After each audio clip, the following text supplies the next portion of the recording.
Bonsoir Lisa. Bonsoir Francine. Bienvenue à la maison. Merci. Vous avez dit plus bienvenue également. Alors, tu as l'exclusivité d'être la première invitée sur notre chaîne. Et aujourd'hui, nous allons parler de l'arrivée en France. Il faut juste rappeler que tu es venue en tant qu'étudiante, c'est ça? Oui, c'est bien ça. D'accord. Alors, on va te laisser l'occasion de te présenter et après quoi, on va passer au générique. D'accord. Donc du coup, bonjour les abonnés des Murmures de la Diaspora. Je m'appelle Lisa. Je suis pharmacienne diplômée au Cameroun et j'ai un master spécialisé en affaires réglementaires ici. Je suis en France depuis octobre 2022. Donc je pense que c'est une description de moi assez brève qui pourrait, à la suite de l'émission, la vidéo, De l'échange, on va dire. l'échange, Oui. être complétée. D'accord, générique. Tu vas la conclusion, mais tu te sens, je suis plus là. Bon, alors, ça sera un échange, comme on a dit, c'est un podcast et puis on va commencer déjà par savoir c'était quoi tes motivations avant de venir en France. Pourquoi est-ce que tu es venue en France déjà? Alors je suis venue en France pour l'argent. D'accord. Je rigole, mais en vrai, je suis venue en France parce que c'est mon projet professionnel qui m'a amené, qui m'a fait avoir envie de venir en France. Pour les études, c'est ça? Oui, Pas c'est pour ça. le travail. Les deux. Dans le sens où, moi, comme j'ai fait mes études de pharmacie au Cameroun et je voulais faire dans la réglementation pharmaceutique, D'accord. pour vraiment entrer dans le corps de métier parce que c'est pas quelque chose qui est vraiment, c'est pas un secteur qui est vraiment développé au Cameroun. Donc pour pouvoir rentrer dans le corps, je me suis dit il faut que je vienne faire une formation supplémentaire, que je commence à me former ici, je prends de la compétence, comme ça je pourrais mieux me vendre directement Au Cameroun. au Cameroun, ouais, ou en Afrique. Ok, tu penses que au Cameroun, on pourra te payer à la hauteur de ton diplôme ou bien Alors, c'est juste l'esprit l'envie de vouloir servir le pays? c'est un peu des deux. En vrai, je pense que ça dépend de l'endroit où tu es recruté. Il y a des endroits qui peuvent bien payer, bien rémunérer le service. Il y a d'autres qui paieront moins, mais aussi j'ai envie de mettre mes compétences au service du pays. D'accord, ok. Et alors, pour rentrer dans le vif du sujet, déjà on a bien compris que tu es venu déjà pour te perfectionner, on va dire, et également pour pouvoir ouvrir d'autres portes au niveau professionnel. Donc pour rentrer dans le vif du sujet, tes dossiers en tant qu'étudiante, c'est toi qui les as montés ou alors tu es passé par un service pour le faire? Alors moi j'ai eu la chance à l'époque, l'école dans laquelle je candidatais avait des représentants au Cameroun. Donc d'accord, on avait vraiment, mais pour le coup, vraiment été aidés parce qu'en même temps j'avais des amis qui faisaient leur procédure pour d'autres écoles et je voyais vraiment comment ils galéraient, mais nous c'était un peu moins difficile. Il y avait des péripéties, mais ça allait quand même. Mais c'était quoi comme péripéties? Alors déjà, Campus France, obtenir un rendez-vous, c'était la galère. C'était la grosse galère. Exactement. Sachant que moi j'ai fait un parcours hors Campus France, donc une candidature hors Campus France. Oui, et après je suis revenue, voilà. Donc c'est quand j'ai eu mon admission. Pour ceux qui ne savent pas, en fait, il y a des universités qui ne sont pas directement connectées à Campus France. Donc, vous pouvez candidater directement dans les universités. Une fois que vous avez l'admission, vous allez avec la mission de dossier d'admission à Campus France pour la suite de la procédure. Donc, ça a été l'exemple de voilà. Donc, du coup, et c'était vraiment une période saturée. C'est la période où tout le monde part, tout le monde joue le rendez-vous, voilà. Et c'était très compliqué. Et une fois de plus, la représentation de l'école au Cameroun a donc joué de ces relations pour pouvoir nous trouver des rendez-vous. Après, quand on s'était beaucoup plaint, personne n'arrivait à trouver des rendez-vous. Du coup, on a dû se plaindre et puis on voyait les dates se rapprocher. Oui. Mais le service était payant ou pas? Désolé de te couper. Alors, au moment de la candidature, tu payes des frais qui incluent du coup cet accompagnement. D'accord. Ok. Donc c'est un peu ça. Donc vraiment on a beaucoup galéré pour trouver les rendez-vous à Campus France. Pareil pour trouver les rendez-vous à l'ambassade, c'était pareil, on a beaucoup galéré. Donc au départ ils nous laissent nous débrouiller et quand c'était vraiment compliqué on revenait vers eux pour leur dire on n'arrive pas à trouver les rendez-vous, etc. Et eux ils essayaient de jouer de leur relation pour nous trouver des rendez-vous. D'accord, donc vous avez déjà quand même un avantage d'avoir un service qui était là pour vous accompagner dans ça. Ok, d'accord, ça marche. Et non, avant de parler de l'attente, ça s'est passé comment l'entretien? L'entretien à l'ambassade? Oui, à l'ambassade, mais je pense que si tu es passé par Campus France, tu as fait ton entretien à Campus France. Oui, j'ai fait d'abord un entretien à Campus France. Et tu as fait un deuxième entretien? Et un deuxième entretien à l'ambassade. Moi, j'ai pas fait des entretiens. Ah bon, t'as pas fait? fait? Juste un seul entretien. La chance.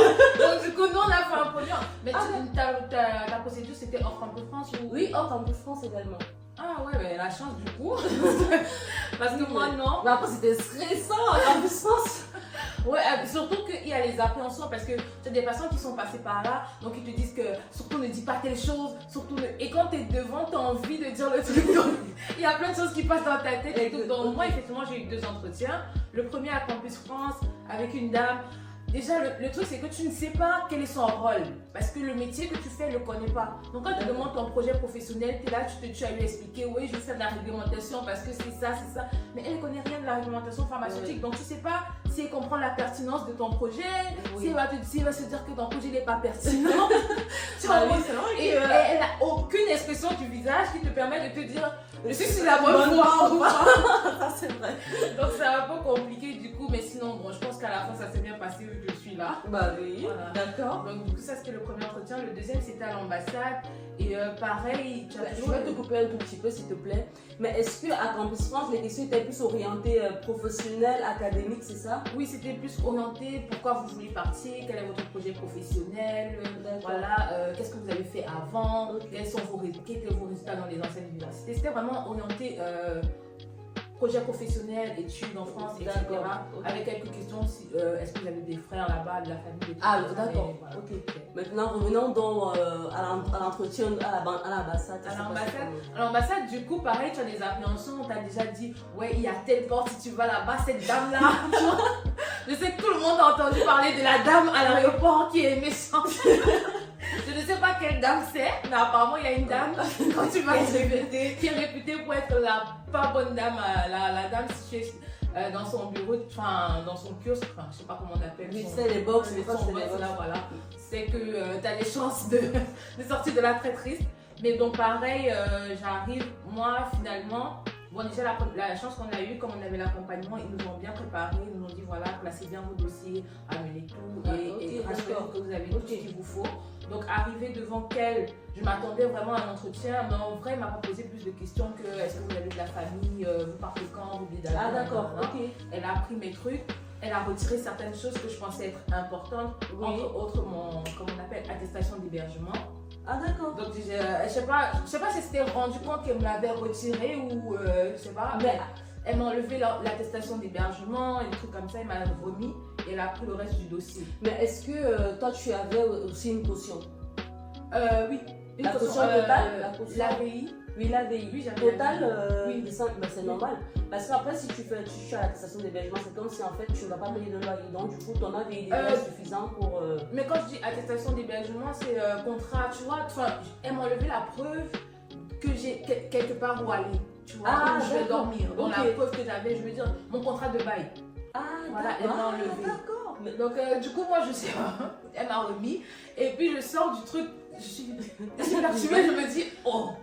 Et du coup, le lendemain, j'ai voulu revenir compléter en me disant peut-être qu'elle a oublié, les gardiens m'ont pas laissé entrer. Mais sur le coup, toi, tu lui as pas posé la question? Je n'ai même pas compris, tu vois, je ne sais pas si c'était envie, je ne comprenais pas. Parce qu'elle m'a remis plein de trucs, tu vois.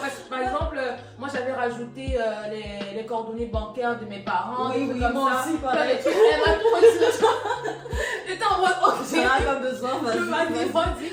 Tu vois, elle a pris vraiment le strict nécessaire et voilà quoi. Donc moi j'étais paniquée quand je suis rentrée. Bah oui, avec les gens. Voilà, il n'y a rien dans mon dossier qui prouve que j'ai un endroit où dormir. Bah c'est un motif de refus de visa. Voilà, tu vois. Oui. Mais donc du coup j'avais vraiment peur, tu vois. Mais bon, finalement j'ai eu le visa donc. Ok, bon. Tant mieux. Chacun sa chance. Bah oui. Mais du coup, comment tu as vécu l'attente entre le dépôt justement de ton dossier et l'obtention de ton visa, vu déjà que ta preuve d'hébergement n'était pas dans le dossier?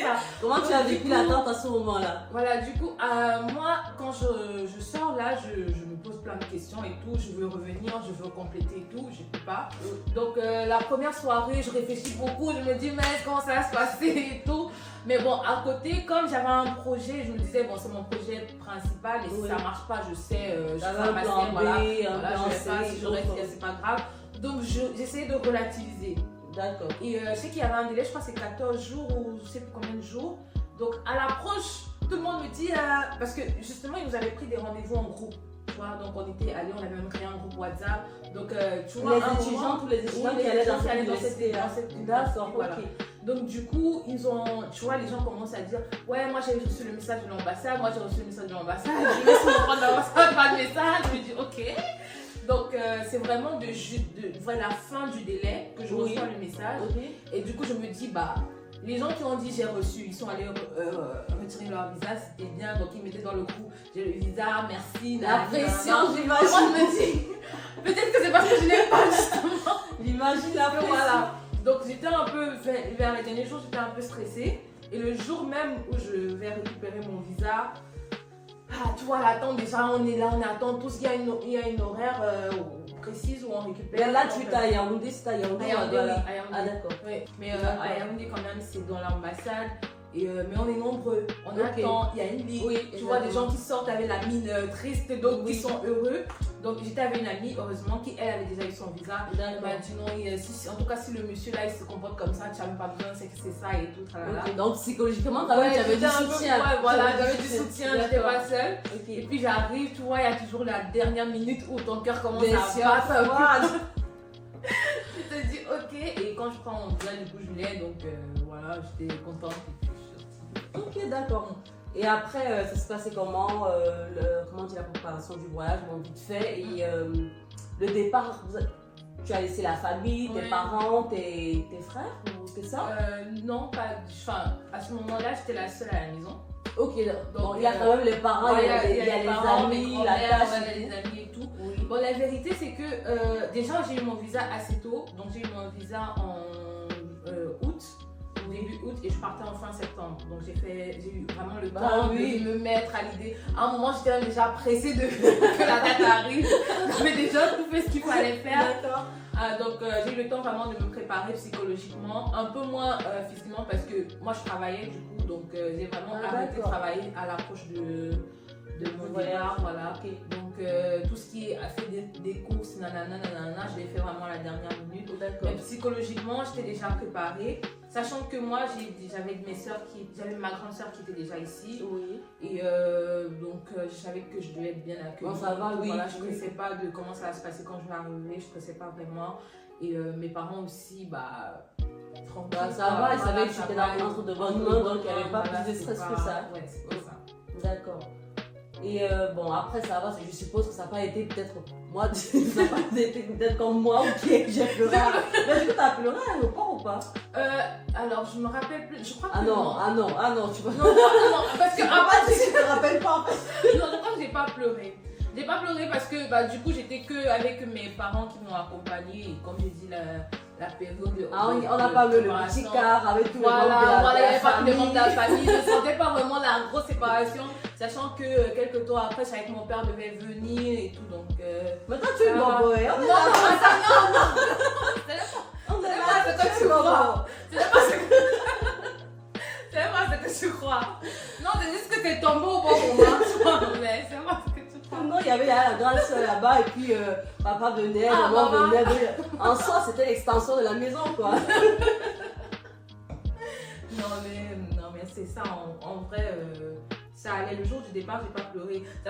Mais par contre, j'ai pleuré avant parce que ma grande soeur était venue en repartant. Je sais pas pourquoi elle avait pleuré. Quelques temps après, j'avais déjà trop pleuré dans ma vie en fait à l'aéroport. J'avais d'abord dit que je ne pleure plus à l'aéroport. Ah, du coup, toi, tu avais pleuré quand ta grande soeur oui, j'ai pleuré quand mes petites soeurs partaient. J'avais déjà pleuré à l'aéroport. C'était mon jour de gloire. Ok, d'accord.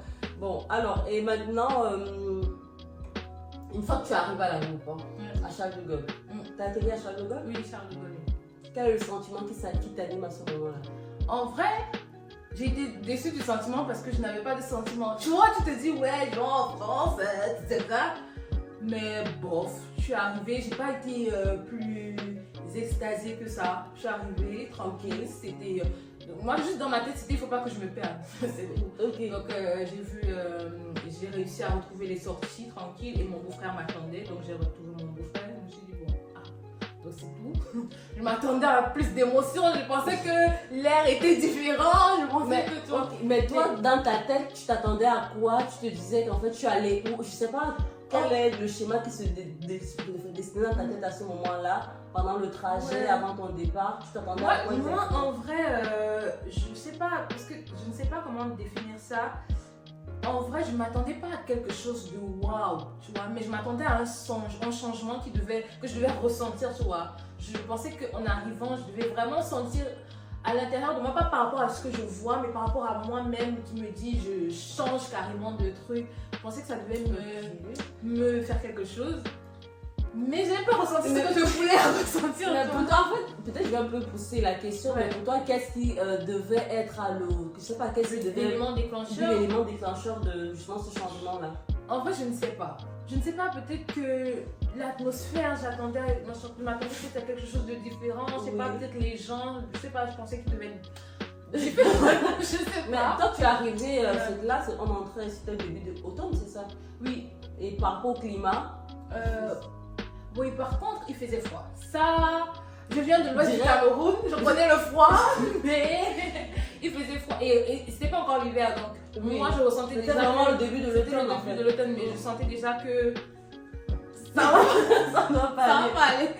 Et là, ça direct à la sortie de l'avion ou Non, pas à la sortie de l'avion direct, c'est vraiment à la sortie de l'aéroport. Ok. Parce qu'à la sortie de l'avion, comme on passe dans les trucs là, je pense que ça a un peu chauffé, donc ça va. Dans l'aéroport, c'est chauffé et tout. Donc c'est vraiment quand on sort. Et même, c'est même pas quand on sort tout de suite, parce qu'on sort, on est dans le parking, genre dans la voiture, on en sort et tout. On arrive donc à la maison. On arrive à la maison, parking souterrain aussi, donc j'arrive je suis encore dans la chaleur. Franchement, quand tu es venu comme franchement, mais on me dit, ok, on va aller acheter ta puce. Oui. Donc moi, je mets mes claquettes, parce que mes claquettes, limite, j'aurais mis une petite robe. C'est mon beau-frère me dit, ma chérie, tu changes ça parce que ce qui t'attend pas, ça va pas te plaire. Donc du coup, je me dis, non, vas-y. Il me dit, ok, allons-y, mais mets quand même un pull. Et du coup, je sens mes pieds, je me dis, ok. Et puis, il me dit, laisse-moi te dire que là, c'est l'automne. Donc, on n'est pas encore en hiver et tout, ça va être plus que ça. Donc, c'est vraiment à ce moment-là que je ressens. Mais c'est quoi, peut-être 2-3 heures après être arrivée. Maintenant, j'aimerais bien savoir quand tu es arrivé, comment tu as fait pour te repérer. Parce qu'après, le système de transport, il est très différent de celui du Cameroun. Il est très dense, il est très diversifié. Comment tu as fait pour te retrouver dans l'espace et même dans le temps passé? Après aussi, on va parler justement des changements du soleil qui se couche à 17h30, qui se lève à 9h.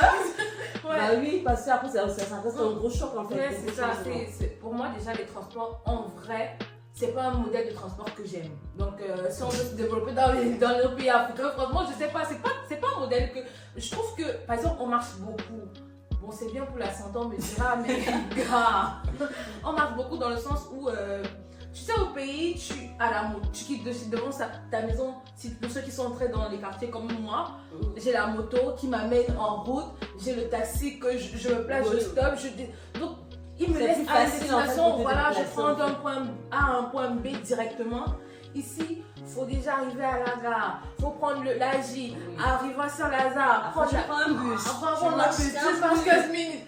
Oh, franchement, tu vois des zones où c'est accessible, par exemple, quand je venais, de là où j'étais, c'est 35 minutes en voiture, 1h15 en transport. Oui. Parce que c'est pas desservi, parce qu'il faut changer, parce que voilà, c'est chiant pour moi, vraiment c'est chiant. Effectivement, au début, alors, une fois de plus, j'ai eu la chance parce que j'ai des amis qui étaient déjà là, donc ils m'ont dit, lis. Franchement, lis. Donc, voilà le premier conseil. Il faut lire. Lève ta tête, tu lis. Parce que tout est écrit. Après, c'est c'est ça qui rend facile les choses, c'est que c'est écrit. Tu vois les directions, tu sais très bien que c'est RER-A, tu vois la flèche qui te dit. Mais déjà, avant tout, quand on te parle de transport, on te parle de RER. On te parle de métro, de tram, de TVM, de les 30 grandes lignes. Ouais. C'est tellement densifié qu'à un moment, moi je me suis dit, mais je suis où en fait? En tout cas, les débuts, je me suis perdue plusieurs fois. Ah oui, tu peux me raconter une histoire. Donc du coup, je vais quelque part et je savais même pas regarder les directions. Donc on m'a dit RER-A, je rentre dans le RER-A. Je sais pas s'il monte, il descend, voici ça, je sais pas. Donc je suis entrée dans le RER, j'avance. Je comprends pas, on me dit, mais tu as 3 arrêts, mais on m'a dit le nom de l'arrêt, mais ça fait 3 arrêts, mais c'est pas le nom de l'arrêt. Comment le faire? On me dit, non, mais descends. Du coup, descends, il faut chercher. Toi, c'était trop compliqué ce jour-là, je me rappelle. Mais bon, après, tu finis par te retrouver. Parce mais après, pour un début, je pense que nous tous, on va en avoir des moments où plusieurs jours où on va se perdre, on va se retrouver et tout, mais avec le temps. Et après, il faut vraiment savoir utiliser son GPS. Moi, quand je pars quelque part, je me mets 30 minutes. Si je vais en entretien, je mets au moins 1 heure d'avance, le temps de bien me perdre, de regarder les directions avec le téléphone, de me dire je suis à gauche, je suis à droite. Exactement. Voilà, parce que sinon, moi j'ai déjà pas le sens de la l'orientation. D'accord. Donc vraiment. Bah oui, ça reste une réalité, hein, parce qu'après, c'est déjà entre. Première des choses, il faut vraiment bien s'orienter dans le temps et dans l'espace.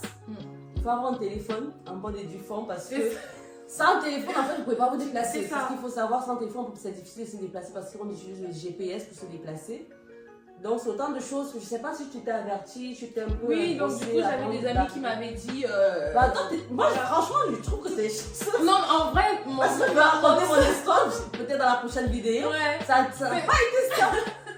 Moi, non, mais en vrai, vraiment, j'ai eu beaucoup de chance parce que franchement, j'ai vraiment été accompagnée. Oui. Entre mes amis qui étaient là avant moi, ma famille qui était là. Franchement, j'avoue que je suis passée à côté de beaucoup de difficultés quand même. Oui, franchement, je trouve que c'est bon. Mais oui, parce que moi j'ai une amie, celle qui m'a accompagnée pour prendre mon visa, elle est venue 1 mois avant moi. Oui. Donc moi quand j'arrivais, elle m'a dit, le jour où j'arrivais même, elle est venue me voir du coup, elle m'a bien dit, quand tu prends les transports, tu lis tout ce que tu vois. Dédicace à l'amie, une amie comme ça. Vraiment, elle s'appelle Alex Ducot. Donc elle m'avait dit, tu lis. Tout ce que tu as fait, c'est lire. On sait que, comme elle aime bien lire déjà, même les livres et tout, elle dit, on sait que vous n'aimez pas lire, vous les Africains là, mais lis. Donc voilà, c'est un cliché, mais bon, c'est entre nous, on a le droit de se On peut se le permettre. Et je n'ai pas aussi été perturbée par le temps. Le soleil qui se lève, parce que là tu es venu en plein automne. Oui. Le soleil qui se lève un peu plus tard, 8h30. Oui, l'automne encore ça allait. Oui. C'était vraiment mon premier hiver, parce que j'allais à l'école. Donc du coup, déjà moi j'aime dormir. Et quand il fait noir, on dort. Oui. Donc du coup, tu cours à 9h et à 8h, il fait noir. C'est la nuit dehors. Je me disais, mais je vais où en fait la nuit? Heureusement, il y a de la sécurité parce que sinon, mais il fait. J'étais vraiment. Moi, ça me dérangeait. Oui. Parce que Parce que après, ça perturbe un peu oui, le ça rythme peut. circadien. Ouais, c'est ça, tu dors, mais c'est pas. Moi, je pense que moi, j'avais des nuits de, je crois, 11 heures de sommeil. Ouais. Je dormais à 19h, moi je me réveillais à 11h du matin, midi. Parce que en c'est fait, là que le soleil. c'est ça en fait. Ouais, c'est vrai. Et jusqu'à présent, j'ai un peu du mal parce que je me dis, est-ce que c'est normal en fait? Ouais, c'est Parce ça. que quand tu as vécu toute ta vie dans un pays où pour le lait et le miel, tu te dis, mais comment est-ce qu'on peut se lever?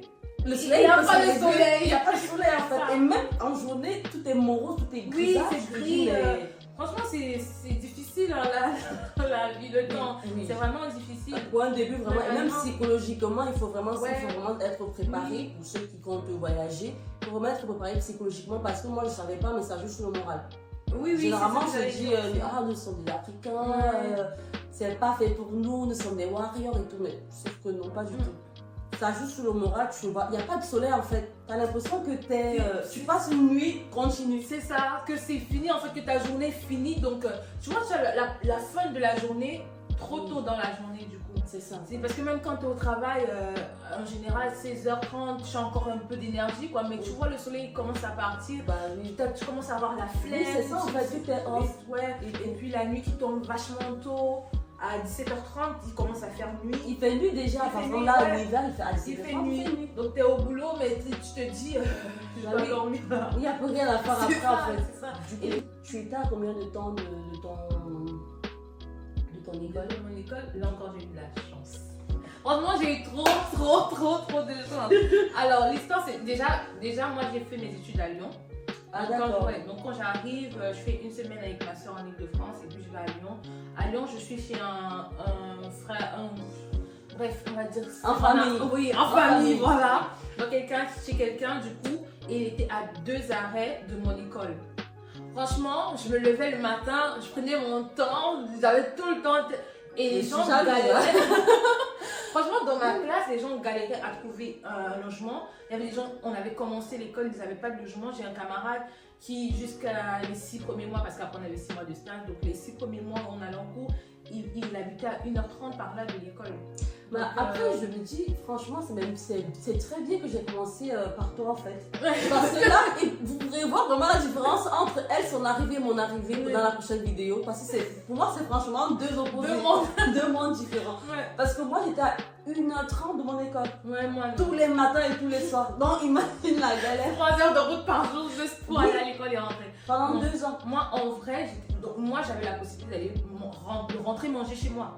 Si je Le voulais, midi, le oui. midi, si je voulais, je pouvais parce que j'étais vraiment à 2 arrêts de chez moi. C'était trop bien. Moi, franchement, j'ai eu trop. Moi, vraiment, mon histoire, elle est. Alors, ça, c'est vraiment arrivé parce que ma galère après, trouver le travail. Dans tout une ça. prochaine vidéo, restez Voilà, scotchés. ça, c'est autre chose. Mais pour tout ce qui est arrivé, vraiment, Intégration. franchement, j'ai. Ok, et au niveau administratif, parce que ce qu'il faut savoir, c'est aussi quand tu arrives, il faudrait que tu valides ton visa, Ouais. ta VLS. Il faudrait que tu ouvres un compte bancaire. Il faudrait également que tu fasses les démarches pour, comment ça s'appelle, la carte vitale dans l'assurance santé. C'est obligatoire. Donc, ce sont les 3 éléments qu'il faut faire dès que tu arrives. Quand tu es arrivé, tu avais encore du temps avant le début des cours ou pas? J'avais une semaine. Et c'est la semaine que tu as passé à Paris. Oui. Et une fois à Lyon, tu as fait les démarches administratives. Alors, il faut savoir que déjà, moi, les démarches administratives, c'est pas mon dada. C'est pas le truc que j'aime, donc je suis toujours au dernier délai du truc. Mais, donc, mon VLSTS, je l'ai validé, j'ai fait beaucoup de temps avant de le valider. Hein. Ah, Oui, parce que, bon, je savais pas En ce que c'était. Ça me fatiguait l'esprit. déjà, il faudrait d'abord que ton esprit il arrive en France. Parce qu'il y a une chose entre le corps qui voyage C'est ça. et l'esprit qui reste au pays. Là, après, c'est difficile, hein. Ouais. Il faut que ça vienne. Mais que les deux soient regroupés. Donc vraiment, mon VLS, je l'ai validé bien après. C'est toujours mon ami en question qui m'avait dit qu'il faut valider. Il m'avait dit qu'il y a des délais et tout. Donc j'ai flémardé. Quand il me restait plus assez de temps, parce qu'il y a un temps, je crois que c'est 90 jours. Non, Oui, je crois. 30, 60 jours, je sais plus trop. Donc c'est vraiment au bout et je l'ai relancé. Je lui ai dit, tu m'as dit que tu as encore fait comment pour valider le truc là. Elle m'a expliqué et tout. Et oui, le truc aussi qui me bloquait, c'est que je n'avais pas de compte bancaire. Oui, Et vu qu'il faut payer, je crois, c'est 70, 50 euros, je ne sais plus. 50 euros, voilà, je ne sais plus. Donc, moi, j'attendais d'avoir mon compte bancaire, mais j'étais pas là, encore aussi, ouvert. oui. Voilà, donc c'est ce que j'attendais. Mais comme je disais, mon père venait quelques temps après, je crois 1 mois ou 2 mois. Donc, quand il est arrivé, j'ai dit que bon, papa, pardon. Je sais que tu as beaucoup fait pour moi. Mais s'il te plaît, aide-moi aussi sur le truc. Donc, du coup, c'est lui, j'avais profité qu'il soit là pour valider mon. Mais toi, tu as trop de la chance. Non, ça, j'ai de la chance. Tu me presses. Non, on est ensemble, mais ça, c'est ce On a les mêmes côté-là. problèmes, Mais en fait, je crois que Dieu m'a dit, pour le moment, je te chouchoute un peu. Quand tu vas finir les études et que tu vas chercher le travail, là, je vais te montrer. Non, mais après, ma période entre ma fin de stage et quand j'ai trouvé mon CDI, il y a à dire. Restez connectés. Restez connectés, il y a à dire. Donc c'est un peu ça. Pareil, ma carte vitale, ça aussi j'ai mis. C'est parce qu'à un moment donné, il y avait plein de camarades qui disaient, ah, la mienne est arrivée, je tombe là. Quoi? Vous parlez de quoi? Sachant que je suis quelqu'un qui ne tombe pas beaucoup malade. Je pense que pour des personnes qui ont l'habitude d'aller à l'hôpital, c'est quelque chose qui rapidement ils se disent, voilà, j'ai besoin de ça. Mais moi, je peux faire 2 ans, 3 ans, 5 ans sans aller à l'hôpital. Super guéri. Donc, du coup, quand on me parle de trucs santé, carte vitale, je comprends pas l'importance tout de suite de le faire. Donc, ça aussi, j'ai pris du temps. Mais bon, finalement, je l'ai fait parce que quand tu déménages pour faire la casse, pour faire ce truc, on te demande ta carte vitale, ton numéro de sécu. Donc là, j'ai été obligée de le faire aussi. Et le troisième truc, c'était carte vitale, VLS et compte bancaire. Compte bancaire aussi, comme j'ai dit, ça m'a pris du temps parce que je cherchais la banque, parce que je montais, je descendais et tout. Moi, j'avais quelques petits euros là qui me permettaient de tenir, sachant que je vivais dans une maison, donc je ne payais pas le repas. Donc, il n'y avait rien qui. En fait, s'il n'y a rien qui me met la pression sur le truc, je ne vais pas forcément me presser. Donc, c'est ça, j'ai ouvert mon compte, je crois, peut-être 2-3 semaines. Voilà. Ok. Et là, tu arrives à l'école, ça se passe comment? C'est déjà, ça c'est une réalité peut-être que tout le monde se pose pas la question. Quand tu arrives, est-ce qu'il y a Est-ce que c'est un mix de culture ou Ouais. c'est que les Français? Ça se passe comment à l'école? Là, tu m'as pas dit que j'ai eu de la chance, mais je pense que c'était pas vraiment de la chance. Pourquoi je dis ça? Ok. Moi, j'étais dans mon université, ils avaient fait 2 parcours. Donc, il y avait un parcours alternance et un parcours stage. Dans une prochaine vidéo, nous vous parlerons de la recherche de stages et d'alternance. C'est quoi la différence entre les deux? C'est quoi les avantages et les inconvénients? Si vous êtes intéressé, n'hésitez pas à me le mentionner en commentaire. Vu que la première Juste année, pour rappeler tous ceux qui nous prennent en cours, ouais, tu as dit que tu es venu faire un master en qualité, en réglementation. affaires réglementaires pharmaceutiques, des produits pharmaceutiques. Donc, il y avait 2 parcours. Il y avait 2 parcours, donc Oui. alternance ou stage, parce que quand tu arrives en première année, tu ne peux pas faire l'alternance. Oui, Donc, oui. pour les étrangers, du coup, c'était le stage, et pour les Français, c'était l'alternance. D'accord. Ce qui faisait qu'avec donc c'était une classe des internationaux et des nationaux, c'est comme ça qu'on séparait. Et on faisait des cours avec les internationaux et les nationaux, mais on faisait beaucoup de cours que entre internationaux. Donc on avait vraiment une classe d'étrangers, maghrébins et bon, tous africains. Donc on était vraiment des étrangers, donc maghrébins, Afrique noire, etc. Donc là, à ce moment-là, on se retrouvait ensemble. Il n'y avait pas un choc oui, de ça culture, va, tu oui, vois, ça va. tu as le temps de... Et on passait plus de temps ensemble. Donc c'est pour ça que je dis, ça peut te paraître bien parce que du coup tu restes dans ton monde, on a les mêmes délires et on s'amusait bien entre nous. Mais en même temps, tu ne te frottes pas à la culture. Bah oui, Parce que, oui, et ça, tu t'intègres oui, pas. et ça oui. tu ne captes pas vite, tu Oui, vois. oui. Tu ne te rends pas compte finalement que tu n'es plus chez toi, tu es ailleurs et qu'il faut prendre des habitudes, etc. Donc on avait quelques cours avec les internationaux, mais en vrai, avec les nationaux, pardon, mais en vrai j'aurais souhaité que ce soit un peu plus pour vraiment tisser des liens, même avoir. Parce que c'est important d'avoir des amis français. Moi je vous dis, ne cherchez pas toujours à être amis avec vos frères, c'est bien, mais ayez 2-3 amis français qui vont vous montrer les vrais points des Français. Sinon après on t'amène toujours dans les trucs. Oui, oui, oui. Ouais, Et et ce tu qui aussi- n'évolues pas dans la société. Oui, et ce qu'il faut aussi savoir, c'est qu'en fait, tu ne peux pas voyager chez ton pays, tu viens en France et tu n'essayes pas de t'intégrer à la culture. Ouais. Et pour justement te frotter à la culture, c'est justement, il faut passer par les Mhm. Français, il faut passer par l'histoire, les musées, C'est ça, les il faut, découvertes, les visites et autres. Il faut Donc, s'ouvrir. justement, le problème qu'il y a souvent avec beaucoup d'étudiants internationaux, je ne sais pas si c'est le cas pour les travailleurs, ceux qui viennent directement pour le travail, c'est qu'on a tendance à faire du communautarisme. Donc, on va chercher les Camerounais sont où, les Congolais, les Ivoiriens. Ou alors, nous, entre nous, les Africains, parce que généralement, les Camerounais, Congolais, Ivoiriens vont former leur bloc là. Et on ne va pas s'ouvrir à la culture française.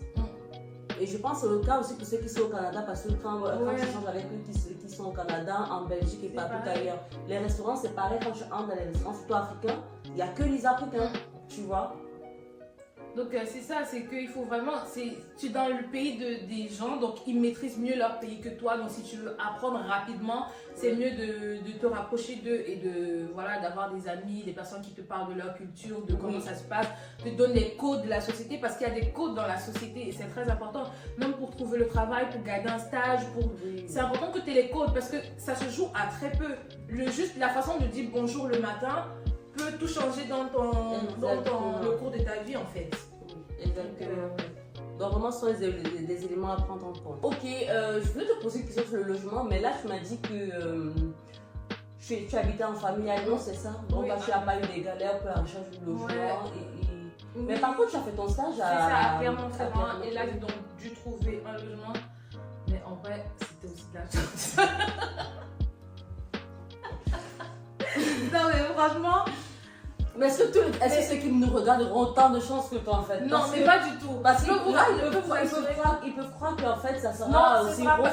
non, pas du tout. Déjà, comme je disais, moi dans ma classe, il y a des gens qui ont cherché le logement pendant 2 mois quand on avait déjà commencé les cours, donc ils cherchaient. Et attendez, ils vivaient où? Ils vivaient, je ne peux pas te dire. Oui. Parce que moi j'ai un ami qui vivait dans sa voiture. Hein. Ah ouais? Bah oui, pendant je crois, 1 mois et demi, il a vécu dans sa voiture. Ouais. Moi, je sais qu'il y a des gens qui ont pris d'abord des logements bien pourris, donc ils cherchaient à déménager des trucs. Il y en a qui étaient en famille, mais c'était galère. Franchement, c'était famille, mais pas vraiment famille. Donc, il y avait plein de trucs. Moi franchement, j'ai eu trop de la chance. Même mon stage, c'est le stage qui nous trouve à l'école. C'est le boulot qui nous a mis en contact pour trouver le logement. Mais je dis que ça a été facile, c'est parce que moi, en fait, je suis simple. Je prends tout. Parce que j'étais dans un logement qui n'avait pas de fenêtre. Ah ouais. Donc j'étais dans une maison de pièces. Franchement, c'était un D'accord. c'était un très bel appartement, Oui. bien rénové et tout, mais ça n'avait pas de fenêtre, j'avais juste la porte. Donc en Mais fait, t'as pas suffoqué. en fait, non, mais parce que du coup, moi je suis quelqu'un de, comme je dis, je suis simple. Et donc quand je cherchais, l'entreprise qui était censée trouver ne trouvait pas. Enfin, ils m'ont fait plein de propositions que je trouvais intéressantes. Quand je disais, ouais, je veux ça, finalement, ils ne me donnaient pas. Alors je ne vais pas dire que c'est parce que je suis noire ou pas, je ne sais pas si finalement mon dossier ne passait pas ou parce que j'étais étudiante ou pas. Mais tous ceux que je voulais ne passaient pas. Et il y avait un monsieur, et mon meilleur était franchement très gentil. C'était quelqu'un, il avait juste pas la fenêtre dans la maison. Mais c'était quelqu'un de très gentil, très aimable. Donc lui, il a accepté. Et sachant que tout l'immeuble où j'étais, c'était à lui. Donc mes voisins avaient des fenêtres. C'était comme... Mais du coup, toi, tu payais le même loyer ou pas? Non. Après, c'était différents trucs. Il y avait des... Moi, c'était un T2, donc j'avais le salon et la chambre. Okay, il y avait d'autres qui avaient juste une pièce et tout. Mais bon, en fonction, parce que moi, j'étais vraiment au rez-de-chaussée. Ok. Je ne sais pas ce que c'était avant. Je pense que peut-être avant, c'était peut-être tout le bas était l'appartement. Il a dû diviser. Et donc, du coup, en divisant, il n'y avait pas l'espace pour mettre une fenêtre ou un truc comme ça. Donc, j'avais juste une grande porte. Donc, je l'ouvrais quand je rentrais du stage. Je l'ouvrais le temps de manger et tout ça, faire la cuisine, et je refermais pour aller dormir. D'accord. Voilà. Mais en vrai, je ne sentais pas. Je sais qu'il y a beaucoup de personnes qui sont venues chez moi et qui m'ont dit qu'ils ne peuvent pas vivre dans une maison qui n'a pas de fenêtre. Mais c'est triste. Je t'avoue, c'est triste. Et en début automne et tout ça, c'est encore plus triste parce que t'as pas de lumière qui entre. Non, normalement en automne et en hiver, tu ne devrais pas avoir de problème parce que tu es habitué à vivre dans le noir. Oui, mais c'est triste. Ça reste triste. Peut-être par contre en été, je sais pas si tu as passé en l'été été, là-bas. oui, j'ai passé début d'été. ça ne chauffait pas, t'avais pas. Ah, c'est même tout l'été, j'ai passé là-bas parce que je suis allée d'avril à septembre. Ah, Donc d'accord. voilà.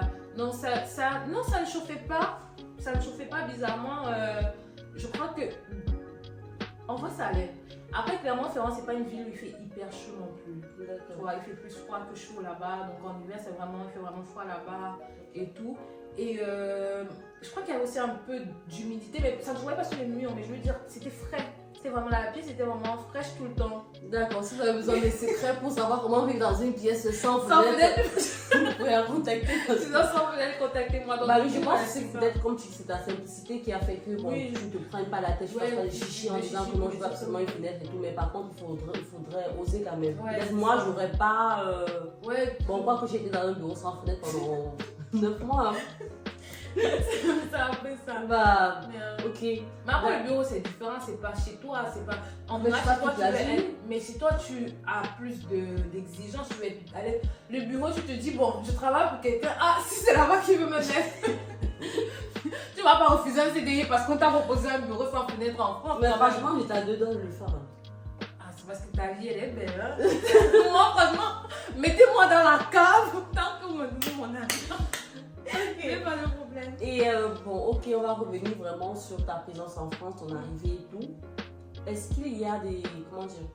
Quel est le premier choc culturel que tu as eu? Alors, le premier choc culturel que j'ai eu, c'est toutes les politesses. Et puis on blague trop, tu vois. Donc le bonjour qui te dit mouf, ça peut être un bonjour. Si dans un certain contexte, c'est un bonjour et tout. Mais les bonjour, t'as bien passé ta journée, les trucs. Et puis aussi, on n'est pas trop, je te raconte ma vie, je te dis ce que j'ai fait le week-end, je te dis ami. Donc toutes les blablateries du matin là, c'était chaud. Ça, franchement, je n'arrivais pas. Donc du coup. Mais c'était positif ou négatif? Genre, quand tu parles du bonjour. C'était très beau à voir entre eux, mais moi ça me fatigue. Ça me fatiguait. Mais franchement, parce que moi je suis pas habituée, tu vois. Le matin, je sors d'un milieu où le matin quand on arrive, oui, vite fait on va rigoler, mais on va pas rigoler sur ce que tu as fait le week-end, mais on va rigoler sur ce qui se passe là, tu vois. Quand on vit l'instant présent, je vais pas demander qu'est-ce que tu as fait le week-end et la famille, machin. Spontanément, si tu as fait un truc très intéressant, tu vas raconter, normal. Mais ça va. Voilà, ce sera plus avec les intimes que voilà, tu vas en parler. Que tu vas en parler, mais au travail, franchement.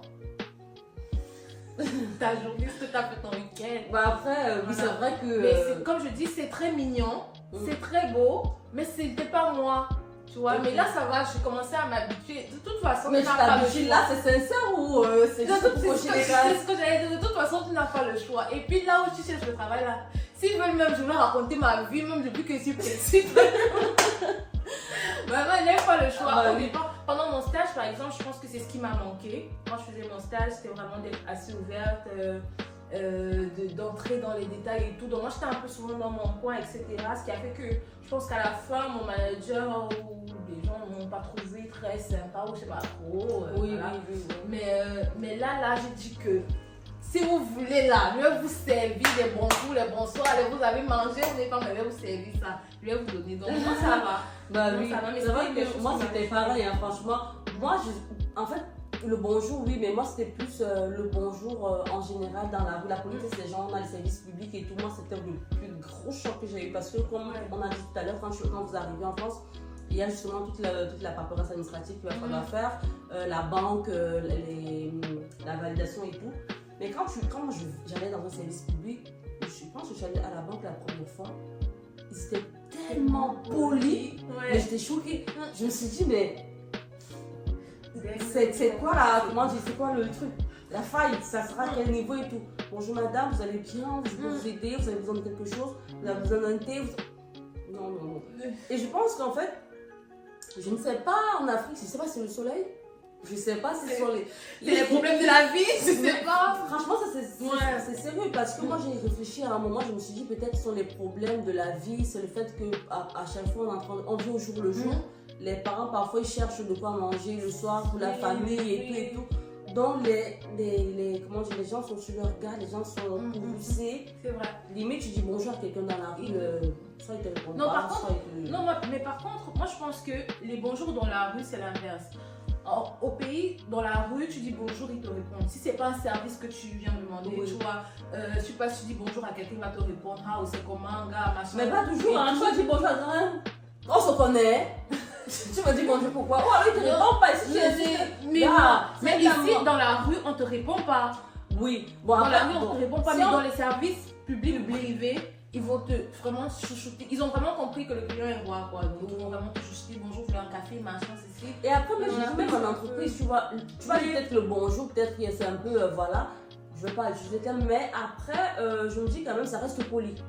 Tu vois, par contre, peut-être nous, peut-être en Afrique, parfois, si je ne t'aime pas, je ne t'aime pas, je te dis pas bonjour, tu vois. Ouais.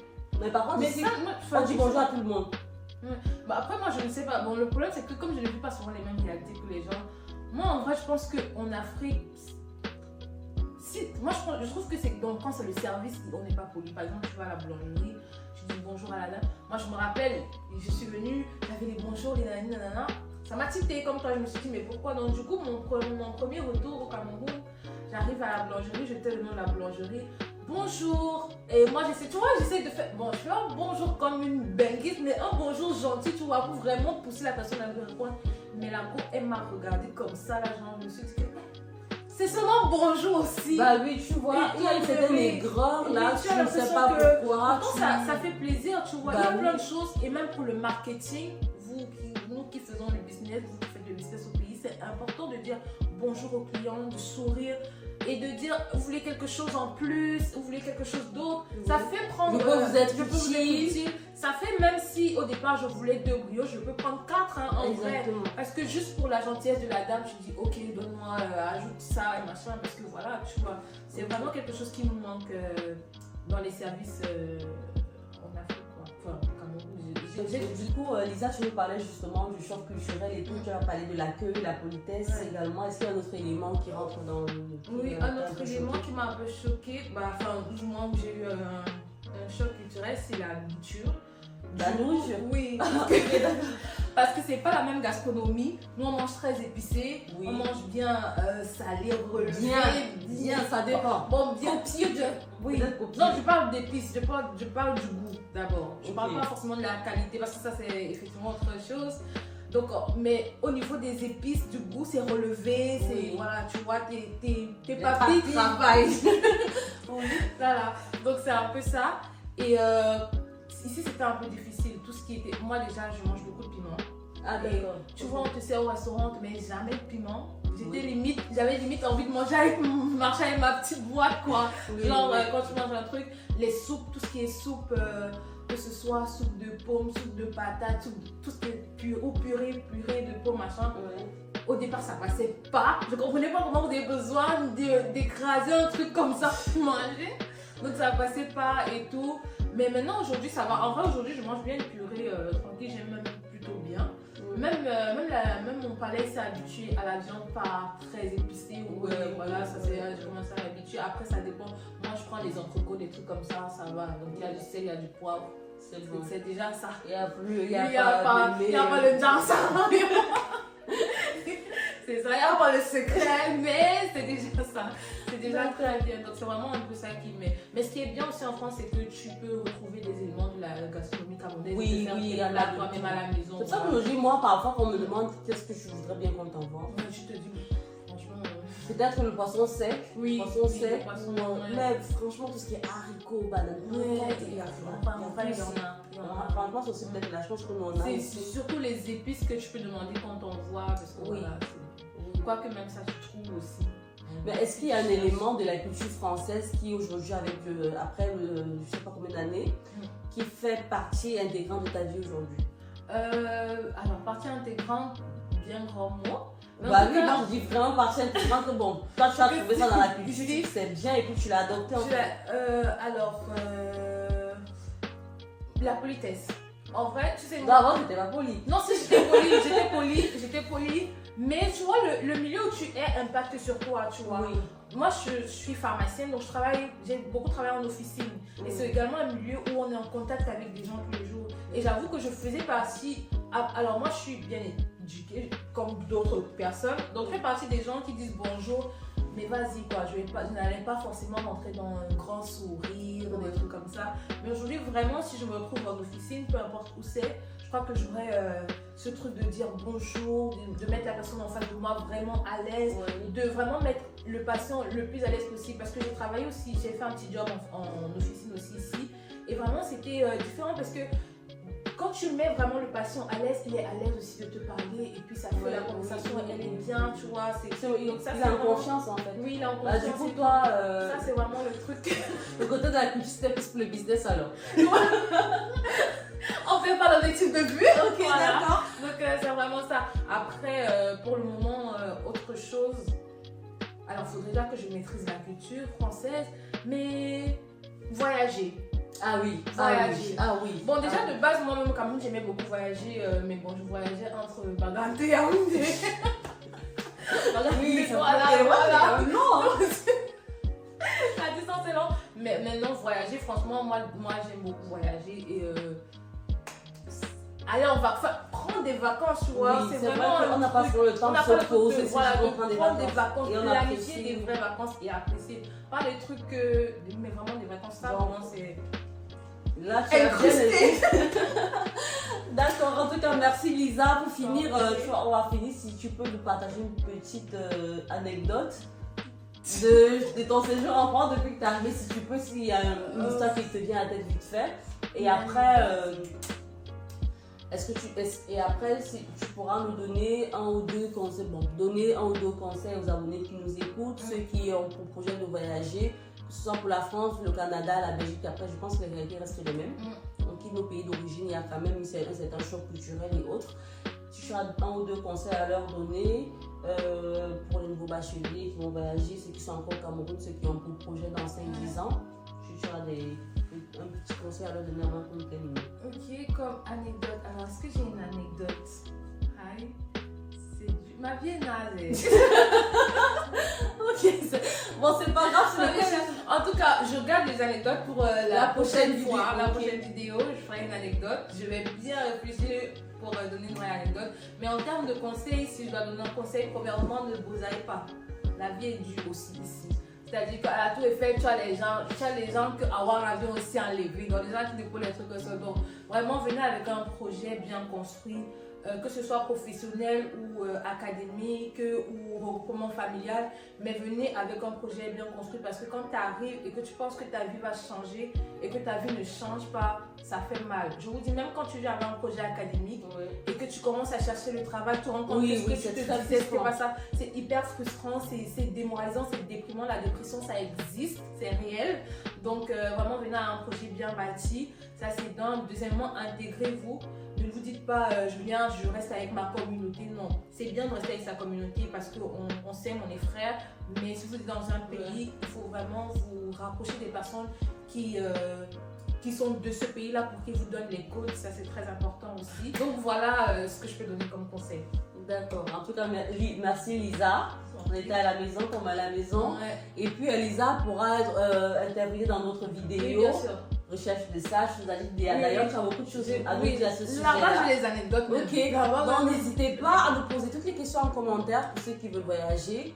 Lisa, les pharmaciens, ceux qui ont des questions sur ce domaine-là. Et à vous abonner, liker la vidéo, commenter et partager. Merci.